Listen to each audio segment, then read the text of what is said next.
Rasulullah SAW menggunakan peluang damai dengan kaum Quraisy untuk menumpukan usaha menewaskan kaum Yahudi yang sebelum ini menyerang umat Islam ketika Perang Ahzab. Khaybar adalah kawasan dan kubu kuat kaum Yahudi. Ia terletak 150 km di utara Madinah. Mereka selama ini mengancam keselamatan orang Islam. Maka Rasulullah SAW mengambil keputusan untuk menyerang dan menempaskan mereka.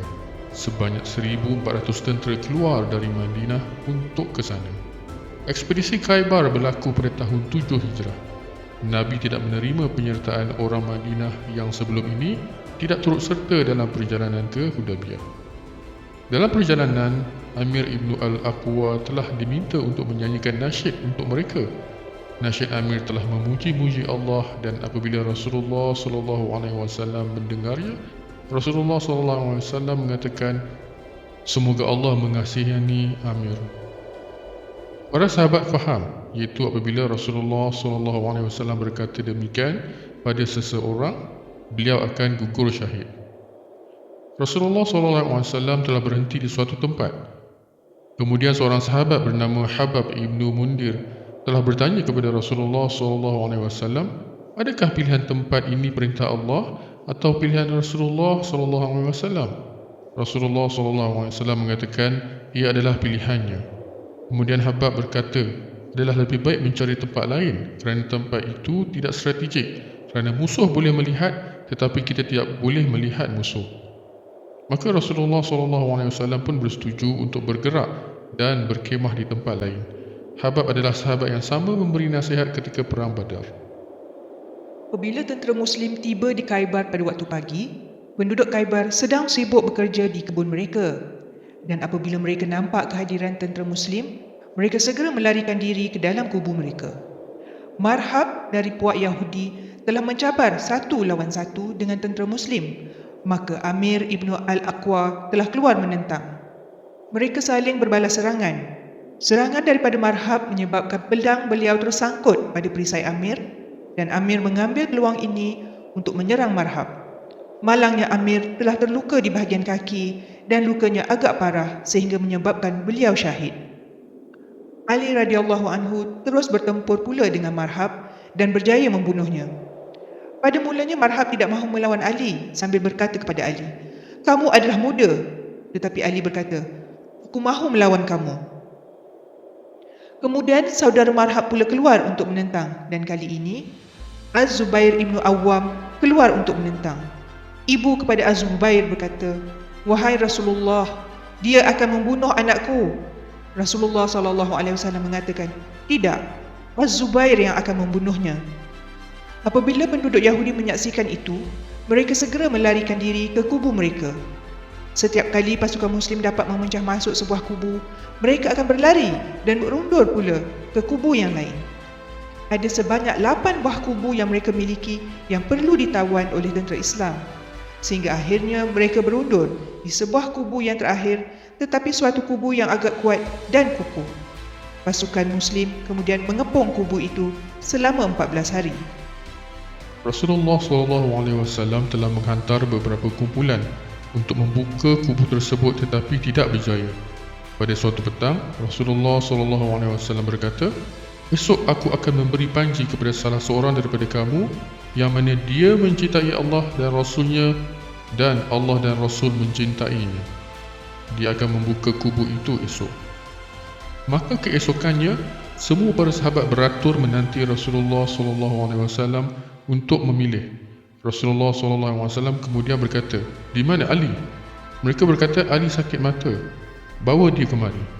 Ali terpaksa diiringi kerana dia tidak boleh membuka mata. Rasulullah SAW kemudian menyapu mata Ali dengan sedikit aliurnya dan serta-merta mata Ali kembali pulih. Rasulullah SAW mengarahkan Ali untuk pergi ke pintu kubu dan ajak mereka kepada Islam dan ingatkan mereka tanggungjawab mereka terhadap Allah. Nasihat Rasulullah SAW kepada Ali, sekiranya Allah memberimu bantuan atau petunjuk, ia adalah lebih baik dari unta yang terbaik. Ali pergi seperti diarahkan. Setelah pertempuran demi pertempuran, pihak Yahudi tewas. Akhirnya pihak Yahudi memutuskan untuk menyerah diri. Ketua pihak Yahudi menawarkan bahawa mereka akan meninggalkan Khaybar.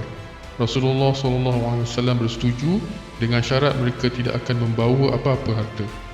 Harta rampasan perang yang banyak telah dibahagikan di kalangan tentera Muslim. Ada juga tawanan perang dan di antaranya adalah Safiyah binti Huyai ibnu Al-Akhtab. Rasulullah SAW telah mengajaknya masuk Islam dan beliau bersetuju. Kemudian Rasulullah SAW mengahwini beliau. Setelah tamat perang Khaybar, Ja'far telah pulang dari Habsyah. Beliau sebelum ini berhijrah ke Habsyah. Apabila bertemu, Rasulullah SAW sangat gembira dan berkata, "Ku tidak tahu yang mana satu lebih menggembirakan, pembukaan Khaybar atau kepulangan Ja'far." Pada suatu hari Rasulullah SAW menerima jemputan dari seorang wanita Yahudi yang bernama Zainab binti Harith. Beliau telah menjemput Rasulullah SAW untuk datang makan ke rumahnya. Beliau telah masak makanan dan telah bertanya bahagian manakah yang digemari oleh Rasulullah SAW. Beliau telah meletakkan racun pada makanan tersebut. Rasulullah SAW menerima jemputan, tiba bersama sahabat termasuk Bishr bin Bara. Bishr adalah sahabat yang telah memakan makanan tersebut. Rasulullah SAW juga makan, tetapi belum sempat menelannya.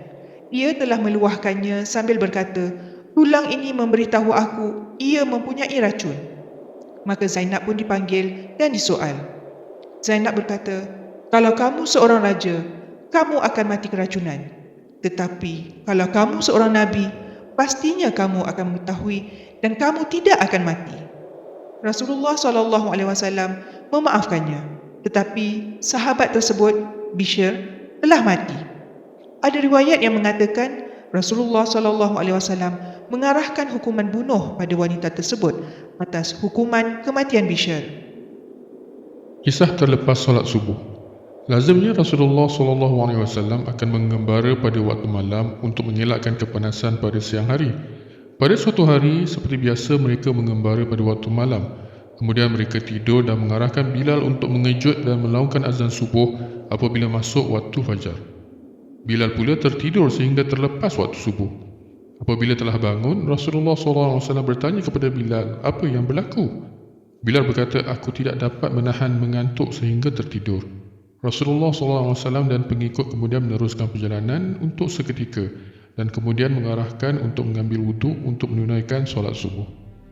Ada sedikit perbezaan tentang bilakah kisah ini berlaku.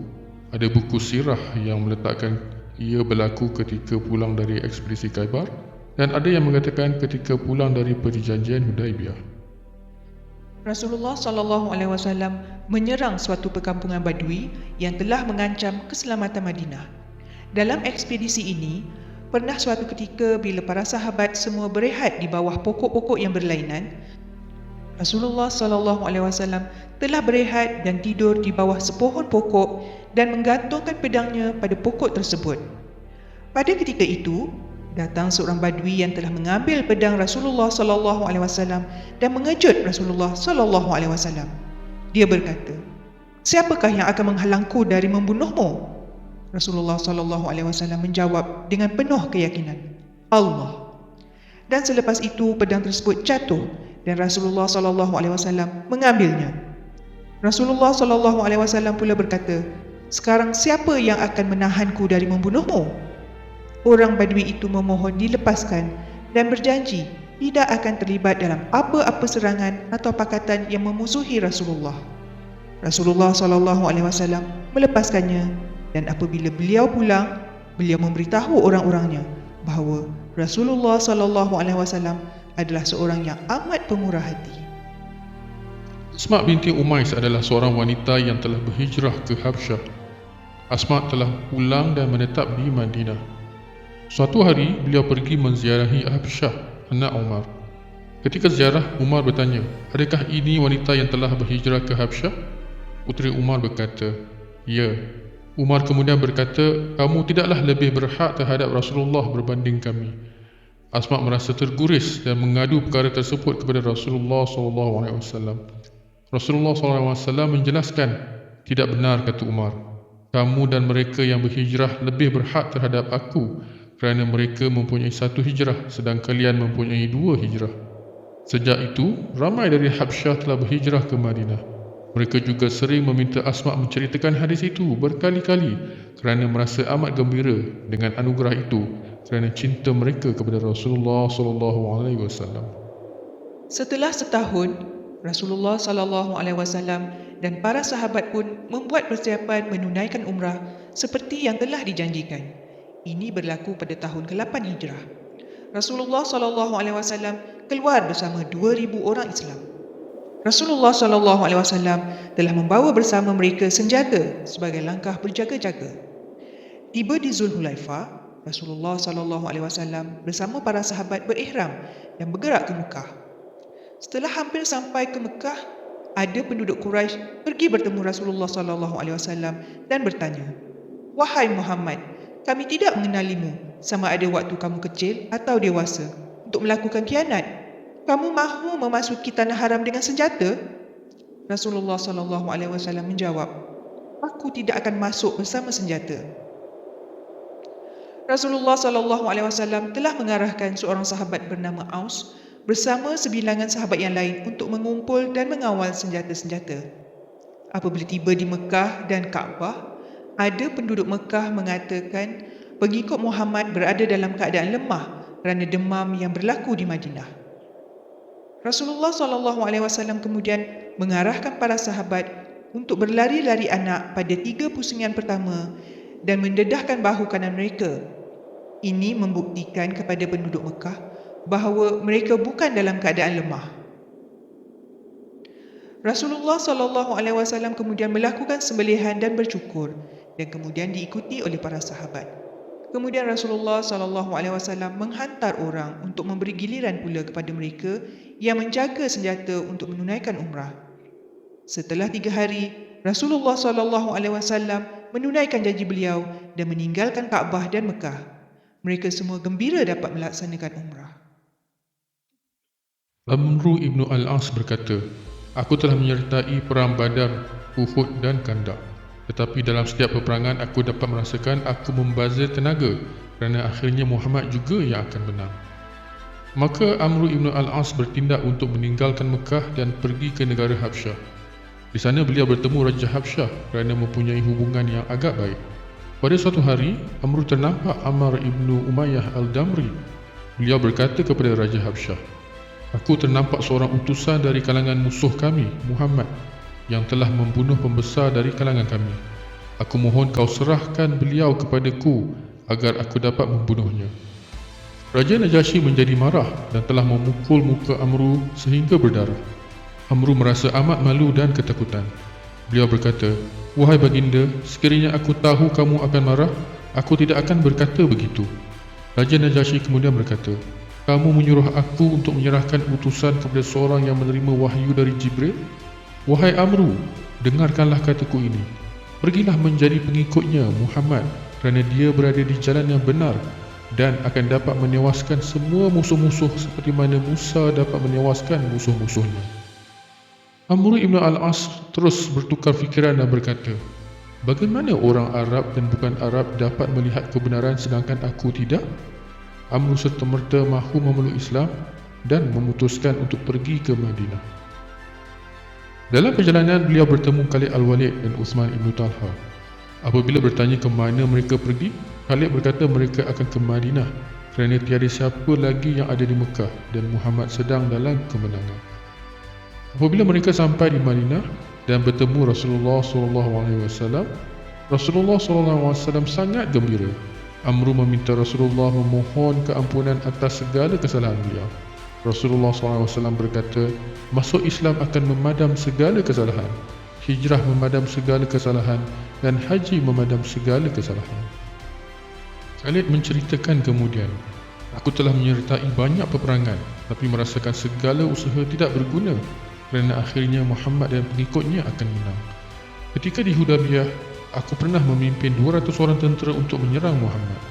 Aku bertembung ketika beliau mahu melakukan solat zuhur bersama pengikutnya dan boleh sahaja aku menyerang beliau, tetapi aku merasa berat hati melakukannya.